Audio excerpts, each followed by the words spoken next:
You never give them information like that. That's why NFL guys don't go to the combine. Kumar Rocker is going to make his MLB debut starting for the Texas Rangers on Thursday. Rangers are playing good ball. It's just too little too late for them. But AJ, have you followed this guy's career? I feel like you have, right? For a while, going back to his Vanderbilt days when he was a star in college. I watched him pitch in Vandy. In person. Listen, this kid has always had ability. Then he had the weird draft thing where the Mets, I think, drafted him right, Yes. and he didn't sign because he had an arm issue, and then he went to independent league, and then the Rangers drafted him, and then he had Tommy John, and he was out for a year, but now he's back. He's throwing 100 miles an hour. I was in Texas. He was throwing a live hitters with it was him, Molly, DeGrom. All of them were out there throwing at the same time. So this kid's got electric stuff. He's got a chance to be great. But you know what's funny is we said the same thing about Jack Leiter, and he hasn't done anything at the major league level. So we'll see how it goes. But this is another step for the Rangers for getting all their injured guys back, with DeGrom possibly being back soon, Molly, Scherzer, all these guys slowly but surely coming back. Yes, is it too little too late for this year? Yes. But going into 25, they have to be a little bit excited. It was the number 3 overall pick back in 2022, which was a shocker because people didn't know where he was going to go in that draft. Because, in 2021, he goes 10 overall to the Mets, okay? And originally he agreed to a $6 million signing bonus with them. The Mets ended up pulling it because of medicals, and they ended up offering nothing, right? They were like, yo, we don't think that you're going to pass our medicals, and we don't really want you anymore. We'll take the pick next year. So the Mets get the 11th pick in 2022. He does end up getting shoulder surgery in 2021, plays some indie league ball, and then gets the surprise number 3 overall pick. I remember working as a part of that draft. And I mean, most people thought he was going to go deep into round 1, if not later than that, right? Then his bonus was higher. He gets a bonus, I guess, in the same range, low 5s in terms of what he got paid. Then he gets Tommy John surgery last year, and now he comes back this season, second half of the year, dominating in the minor leagues, and he gets the call up. So the stuff's been there, Kratz. It's just keeping the arm healthy, and this is where teams are going to point to a situation like his and say, hey, we do know some things about injury prevention, and looking at an arm and saying, hey, we don't trust this to last. And it worked at least initially, right? Where they said, hey, this is a problem. But now he's back and gets to prove to the world that he's got that all out of the way. He's already battle tested. He hasn't even had a game in the big leagues yet. He's a twice over first rounder. It seems like he's already battle tested. But to me, like, what did the Mets see? That's what's always intrigued me about this whole thing. What did the Mets see that the Rangers didn't see? And not only did they not see it, they went 7 picks earlier than the year before. I'm confused by that, what the Mets saw. And if this guy needs any motivation, which I don't think he does, watching him pitch for Vanderbilt, I think he threw a no-hitter or a perfect game in the Super Regionals or in the College World Series, whatever it was. This dude was already dominant. Now he's got his velocity back. He's able to get a few big league innings in, and it'll bump up his innings for the year.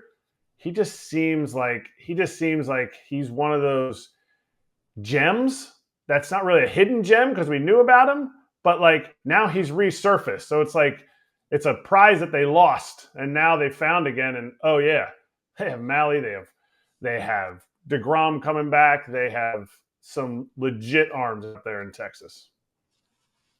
My question is, didn't the Mets do a physical, or didn't they get his medicals before they drafted him 10th overall? Like, it just seems like it's unbelievable that all these teams have all this stuff on guys now, and you get to 10th overall, and you're like, we'll take Kumar Rocker, and oh, by the way, now after we've drafted you, I mean, did you not get? I thought you got medicals before the draft. Don't you get medicals before the draft?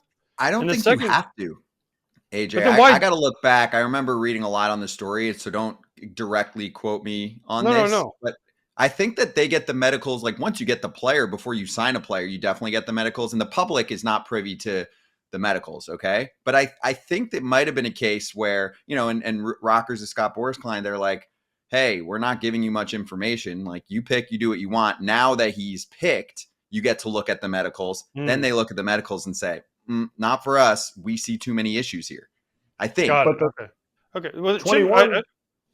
Go ahead, AJ. No, I just feel like that at some point that might have to change. No, there was a because lot of debate about this back in the day. I mean, Kratz, you're shaking your head no. But if I'm a team and I'm going to draft a pitcher, I want the medicals, right? I mean, listen, as a player, I'm like, yeah, I ain't showing you my medicals. My arm hurts, right?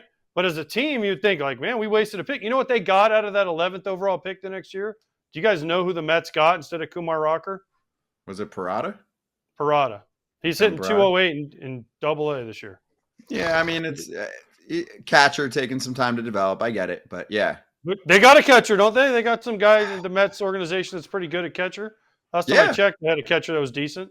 Yeah, Alvarez is pretty good. Alvarez is great, but this could be the guy that's the 1/3 of the starts in the future or something like that. But no, I get what you're saying. I mean, for them, clearly they liked the player enough, but I don't think they had the information again.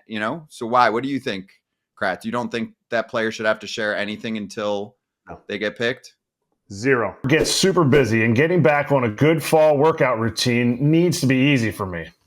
With Anytime Fitness being available anytime, anywhere, they make it easy to work on getting stronger and more confident into my schedule.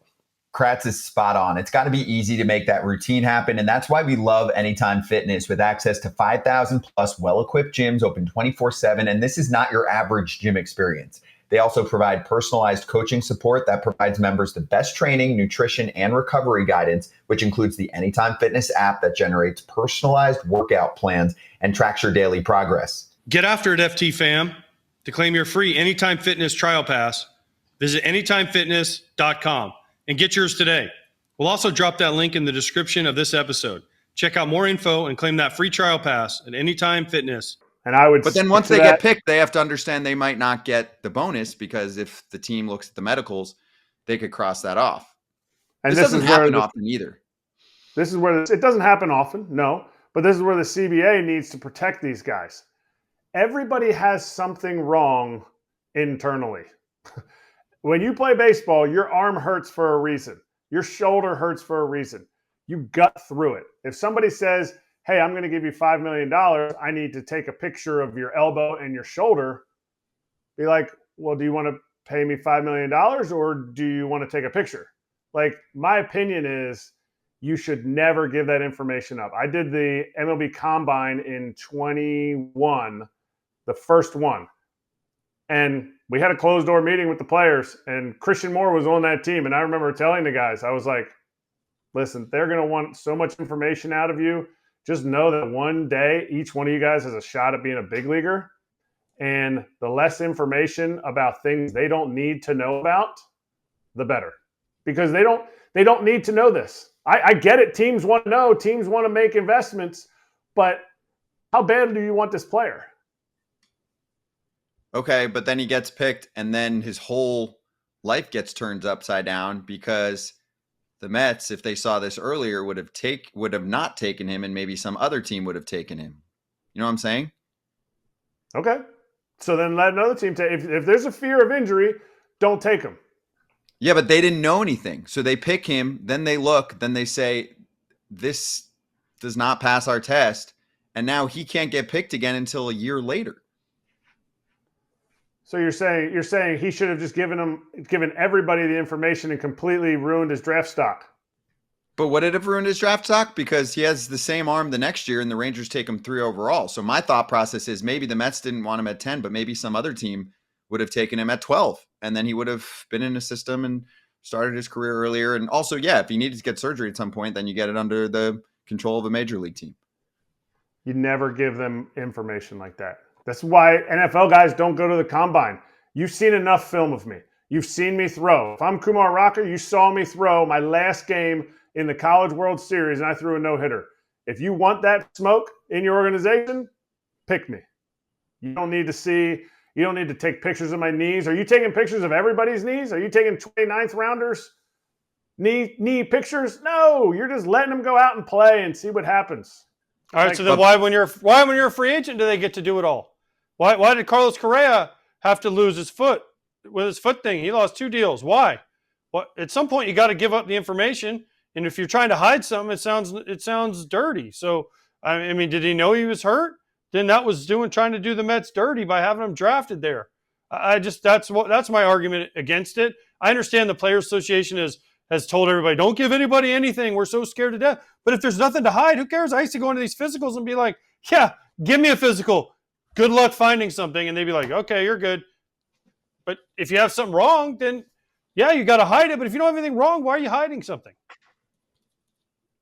Just saying. I mean, I went in. I did not have elbow pain at all for probably from 2004 till 2017.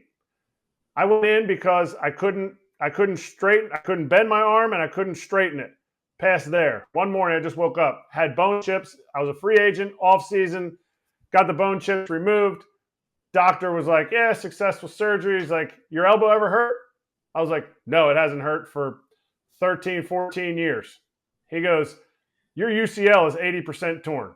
If I had been a good player and if I had went to sign for a $10 million contract at some point and they were like, hey, we want to take an MRI of your elbow, I'd be like, why? My elbow never hurts. And they took a picture of that and saw 80% torn UCL.